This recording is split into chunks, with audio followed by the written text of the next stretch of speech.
गधे की मित्रता। एक गांव में एक आदमी रहता था जिसका नाम रामू हुआ करता था। उसका अच्छा दोस्त गधा नामक जानवर था। रामू को गधे की समझ और बुद्धिमत्ता पर गर्व था।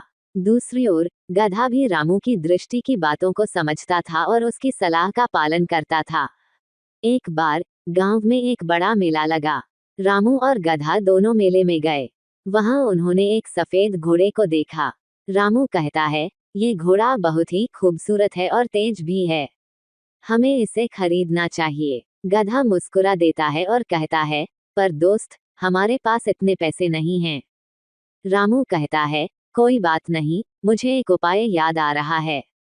हम इस घोड़े को 1 महीना के लिए उसके मालिक के पास रखेंगे।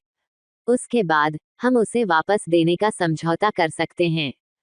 गधा सहमत हो जाता है। दोनों घोड़े के मालिक से मिलकर समझौता कर लेते हैं। घोड़े के मालिक रामू और गधे को घर पर रखने के लिए सहमत हो जाता है। महीना बीत जाता है और रामू और गधा घोड़े के मालिक के पास वापस जाते हैं। मालिक बहुत खुश होता है कि उन्होंने उनका सहारा दिया। उसने रामू को घोड़े का एक बड़ा उपहार दिया।